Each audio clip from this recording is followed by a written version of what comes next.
In the name of Allah, the most gracious, the most merciful. All praises for Allah, and peace and blessings be upon His Messenger, sallallahu alaihi wa alihi wasallam. Summary of 10th Juz. In the previous section, the first 40 verses were discussed. In this section, the remaining verses are completed, followed by the first 93 verses of Surah Tawbah. These two surahs form a backbone for the collective life of Muslims. They address internal and external affairs, the conduct of sincere believers and hypocrites, matters of war, the rights of prisoners, economic issues, and various social responsibilities. Those who hold responsibilities in different fields of life are obliged to study these teachings in detail and formulate policies accordingly. Allah the Exalted has provided comprehensive guidance through which Muslims can resolve their issues with clarity and ease. At the beginning of Surah Al-Anfal, moral training regarding the spoils of war was given. Here the method of distribution is explained.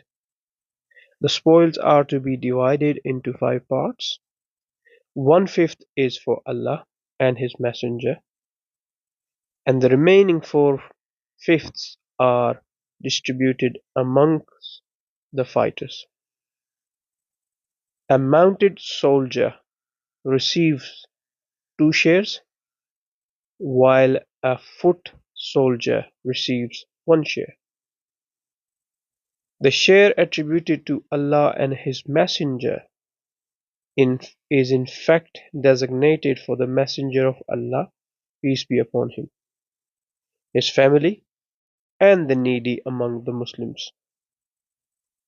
Allah's name is mentioned for blessing and sanctity.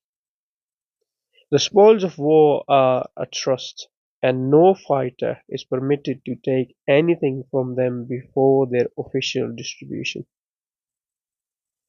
After this, a brief account of the Battle of Badr is referenced, where Allah made the enemy appear fewer in number in the eyes of the Muslims to strengthen their morale. An important directive is given. Whenever facing battle, believers must remain steadfast. Steadfastness is beneficial in every matter.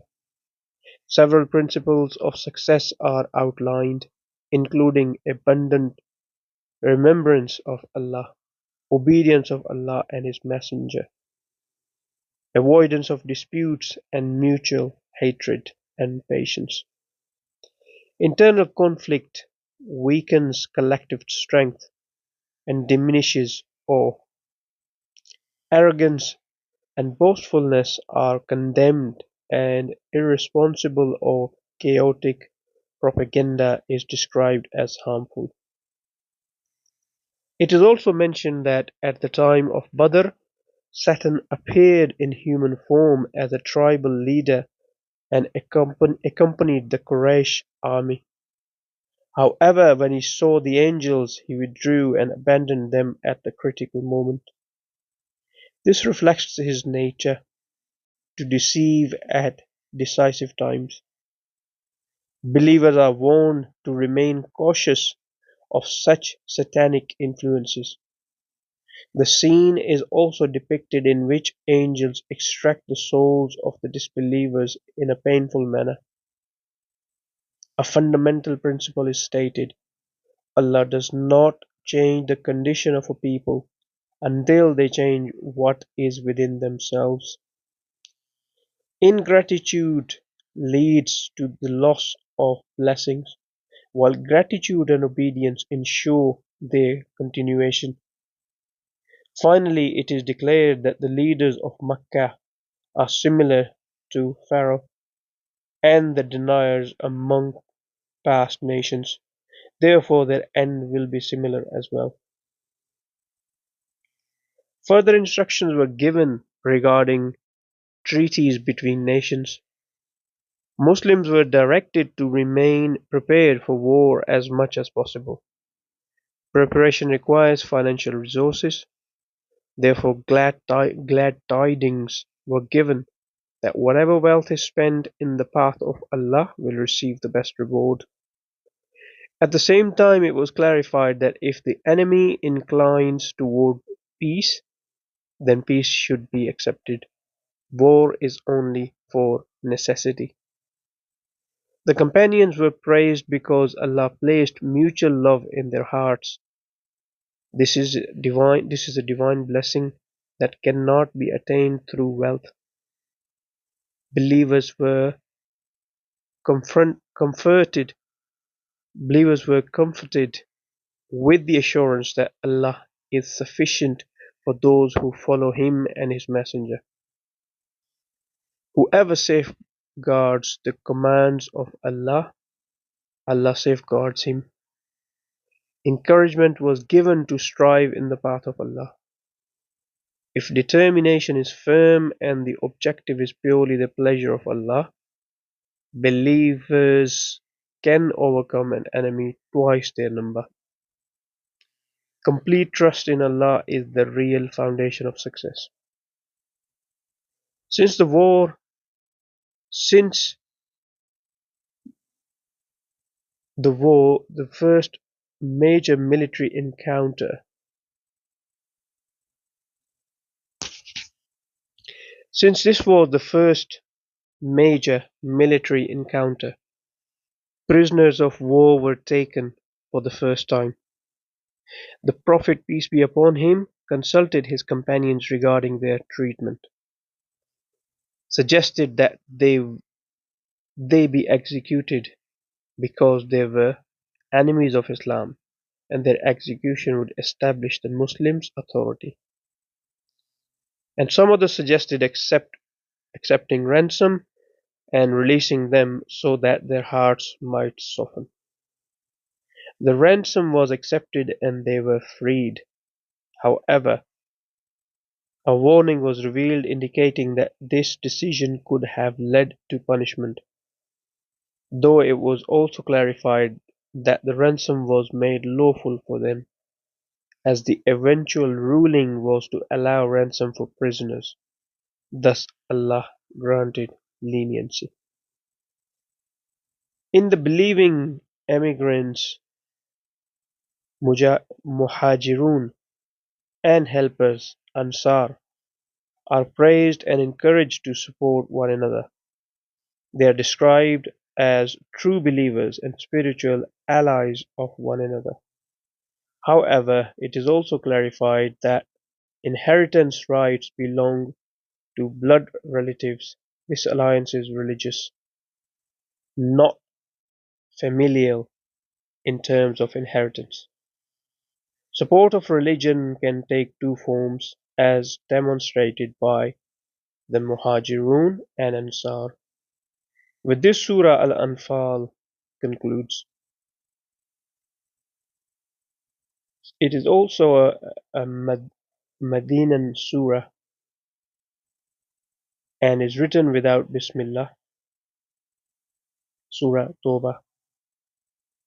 Compared to other surahs, it contains the highest frequency of the word repentance.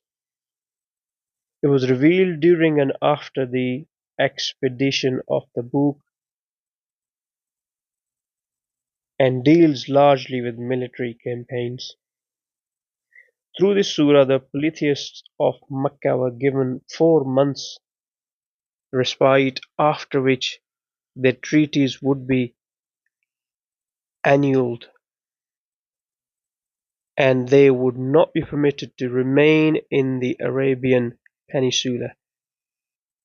However, treaties with tribes that remained faithful and did not participate in hostilities against Muslims were to be honored until their agreed term. Since the Meccan polytheists had adopted severe hostility Their grace period ended and fighting them became necessary to prevent their aggression. Yet if they repented and reformed their conduct, fighting would cease. Reform was expressed through the establishment of prayer and payment of zakat, indicating that true repentance must result in practical change. It was also declared that Allah continues to test people so that sincerity becomes evident and the true strivers are distinguished. Until then, the custodianship of the sacred house had remained with the polytheists. But the time had come for this responsibility to be removed from them. It was proclaimed that polytheists are not fit to maintain mosques, only believing worshippers truly populate them. Maintaining mosques is collective responsibility of Muslims. Serving pilgrims and maintaining the sacred mosque is not equal in rank to believing and striving in Allah's path. The emigrants and those who struggle in his cause hold a higher rank are given glad tidings of paradise. Believers were instructed that even close relatives who remain in disbelief should not be taken as intimate allies. Kind treatment is not prohibited, but heartfelt loyalty and allegiance are. Muslims must give precedence to Allah and His Messenger in every matter, loving them more than themselves, their families, and worldly possessions. A brief mention is made of after the conquest of Mecca. The Prophet, peace be upon him, set out for Hunain. The Muslims were more numerous than ever before and felt confident that they could not be defeated. Allah did not approve of this reliance on numbers, and events initially turned against them. It is stated that despite their large numbers, it was Allah alone who granted victory. Numbers were of no benefit. Trust must be placed not in material means but in Allah. At that time Allah sent down tranquility upon them and supported them with angels. Thereafter it was commanded that polytheists would no longer be permitted to enter the sacred sanctuary. Concerning the people of the book, it was instructed that they must either accept faith or pay jizya to reside in the Arabian Peninsula. Some negative traits were mentioned, including their propaganda against Islam. It was also declared that Allah will cause His religion to prevail over all others. Those who hoard wealth and do not pay zakat were sternly warned. The wealth on which zakat is not paid will be heated in the fire on the day of judgment and used to brand their foreheads, sides, and backs. The recipients of zakah were clearly defined, 8 categories ordained by Allah. 1. The poor, fakir, and the needy, miskin. A fakir is one who possesses nothing, while a miskin has some wealth but not enough to meet essential needs. Zakat administrators, amilin. Those appointed by the Islamic Authority to collect zakat may be paid from zakat funds. Those whose hearts are to be reconciled, mu'allafat al-qulub. New Muslims in need could be given zakat to strengthen their faith and hearts. This ruling applied in its specific historical context. For freeing slaves. Fi al-Rikab. Zakat may be given to help a slave purchase his freedom. Debtors. Gharimin. These burdened by debt may receive Those burdened by debt may receive zakat to relieve them. In the path of Allah, fi sabilillah, those striving in Allah's cause who lack resources may receive zakat. This may also include individuals engaged full-time in religious education and service who cannot earn a livelihood. The stranded traveler, Ibn al-Sabil, a traveler who has access to wealth at home but lacks funds during travel, may receive zakat according to need. This comprehensive framework establishes spiritual, social, economic, and political guidance for the Muslim community. Important note: in the United Kingdom there are a large number of charitable organizations. Many of those responsible for them are worldly minded and not well versed in Islam jurisprudence. Their primary objective is often to collect as many funds as possible. Some may spend a portion on welfare activities and keep the remainder for themselves. The general public should remain aware that zakat and sadaqat al-fitr, given through such organizations may not be validly discharged. This is not the place for detailed discussion, but it should be clearly understood that zakat and sadaqat al-fitr are not permitted to be spent on general welfare projects, except according to some juristic opinions on religious seminaries under strict conditions. Zakat is the right of eligible individuals until it is transferred into the ownership (tamlik) of a deserving recipient. Zakat is not considered fulfilled. For detailed guidance one should study the classical books of fiqh or consult a qualified, God-fearing mufti. The severe warning for withholding zakat is because love of wealth is deeply rooted in the human heart. Whatever attachment prevents a person from obeying Allah's command will become a means of punishment. After this, further guidance is given about striving in the path of Allah. It's mentioned the intention was to confront the Romans. It was a long journey. Participation was obligatory. The weather was extremely hot and crops were ready for harvest, making it difficult for some people to set out. Allah warned believers not to prefer worldly comfort over the hereafter. This world is temporary. The comfort of the hereafter cannot be attained without enduring hardship in this life. It was also clarified that Allah Himself supports His Messenger, as He did during the migration when the Prophet, peace be upon him, and were alone in the cave and Allah was with them. This incident also demonstrates the virtue of Abu Bakr.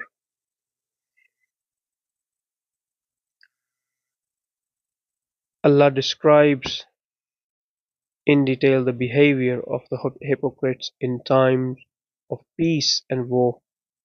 In peaceful times they speak boldly, but when fighting becomes imminent they make excuses. Their pretenses are exposed, showing how they attempted to avoid participation in jihad.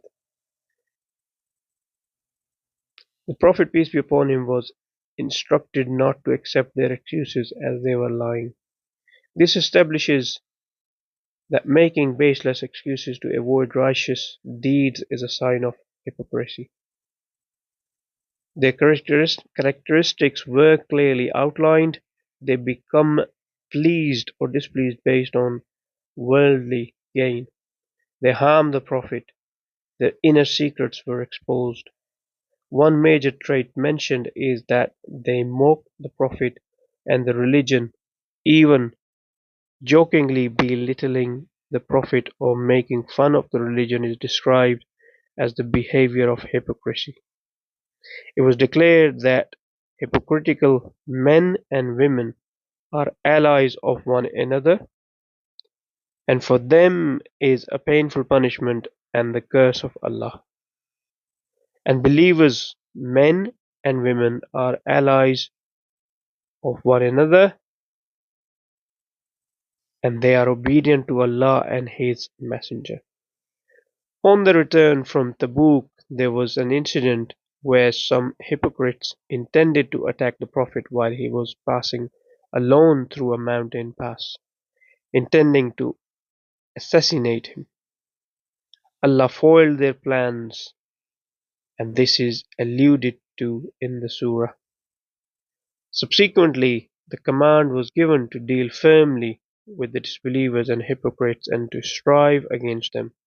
It was also instructed not to seek forgiveness for the hypocrites, and even their funeral prayers was prohibited. The hypocrites used to mock poor Muslims who worked hard and then spent in the path of Allah. In contrast, the surah concludes by praising those companions who, due to poverty, were unable to participate and wept out of sorrow, or those who labored and spent from their earnings for Allah's sake. Allah reassured them that the weak, the sick, and the poor who have genuine excuses are promised forgiveness.